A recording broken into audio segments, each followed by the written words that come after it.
connais cette théorie, oui.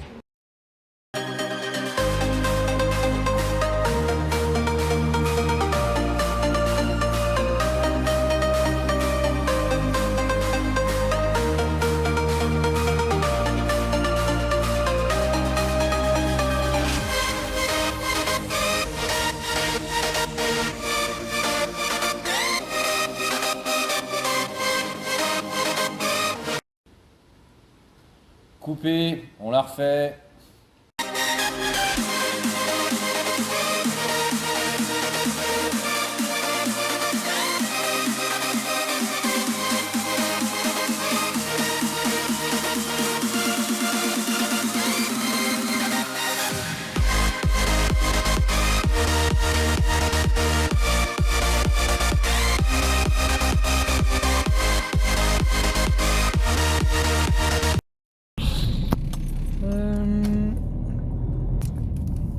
C'est une bonne question.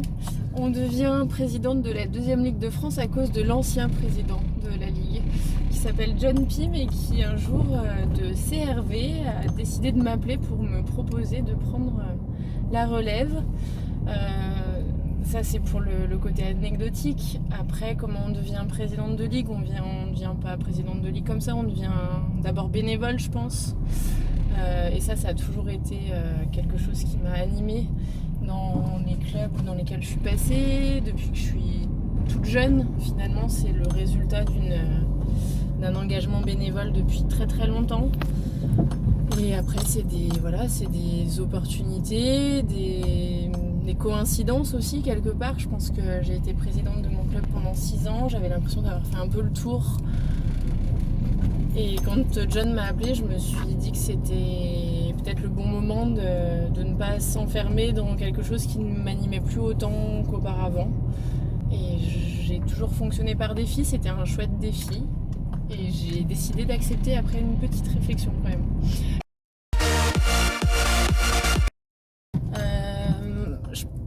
Je pense que je fais un métier dans lequel finalement je suis très seule face à mes élèves, seule face à ma classe, seule face à mes responsabilités, à mes préparations de cours, et que je retrouve dans le bénévolat, en tout cas dans l'investissement associatif, parce que je pense que c'est plus large que simplement le bénévolat, c'est le fonctionnement associatif, c'est la convivialité, c'est le fait de se dépasser soi pour les autres. Il y a beaucoup de ça à mon avis. Et puis le souci de faire avancer les choses aussi, c'est-à-dire que, et ça c'est génial à la Ligue, c'est que les choses vont vite, les choses, il y a 7 salariés derrière et quand on lance une idée, il y a de la réactivité, ça bouge très vite et c'était déjà vrai dans mes engagements précédents, dans mon club où on a monté des projets associatifs ambitieux et où finalement les choses ont bien décollé et où on a vu les résultats aboutir. Quand je suis en face de mes élèves, je vois pas forcément le résultat tout de suite. Là, dans l'engagement bénévole, et en tout cas dans mon engagement à moi, il y a ce côté très valorisant de voir les choses se réaliser. Le fait de partager ça avec d'autres, c'est à mon sens très très important aussi. Voilà, c'est ces petites choses-là qui font qu'on continue, qu'on reste et qu'on accepte les propositions de John. Alors mon secret, c'est que déjà t'enlèves quelques casquettes parce que formatrice, je le suis plus. JA, j'ai plus le temps de l'être. Donc il a fallu faire des choix et c'est sur ça que j'ai rogné. Je pense que j'y reviendrai parce que c'était vraiment des choses qui me plaisaient.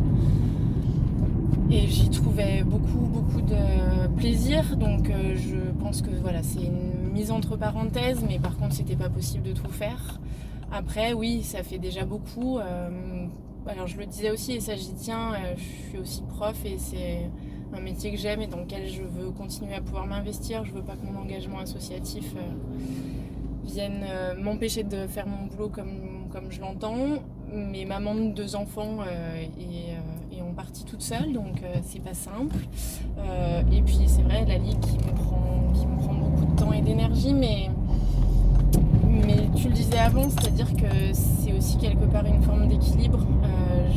Mon équilibre, il est là-dedans. Je sais que si j'ai plus d'engagement bénévole et si j'ai plus ça, il me manque quelque chose. Donc quelque part, je me suis construite avec ça et je crois que je pourrais pas faire sans. Parce que les habitudes sont difficiles à faire évoluer, que la société est construite sur tout un tas de déséquilibres hommes-femmes qui sont ancrés depuis très très longtemps. Souvent je prends l'exemple avec mes élèves des catalogues pour jouets, mais c'est vrai, dès le plus jeune âge, en fait on nous ancre dans une fonction et dans des rôles. Et tout à l'heure je te le disais aussi, c'est-à-dire que quand j'ai pris la présidence de la Ligue, ce qu'on m'a fait remarquer au départ, c'est pas mon âge, c'est que j'étais une femme. Donc quelque part c'était le caractère exceptionnel du fait que des femmes soient à ce niveau de dirigeance. En l'occurrence, maintenant, je suis plus du tout la seule. On est plusieurs dirigeantes, on est plusieurs femmes à la tête des ligues à la Fédé, donc ça veut dire que c'est pas du tout impossible et que finalement c'est pas si exceptionnel que ça. Mais je pense que voilà, c'est l'équilibre dont je parlais tout à l'heure, il est pas si simple que ça à trouver et on a appris aux femmes à être d'abord responsables de leur famille avant d'être responsables d'autre chose. Et c'est des choses qui bougeront, qui changeront, mais qui prennent du temps.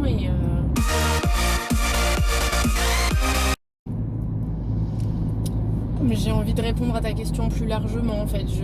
Pas forcément à une femme, parce que quelque part j'ai déjà répondu dans la question précédente, c'est que l'idée c'est de ne pas se mettre de barrière parce qu'on est femme. Après il faut y trouver une vraie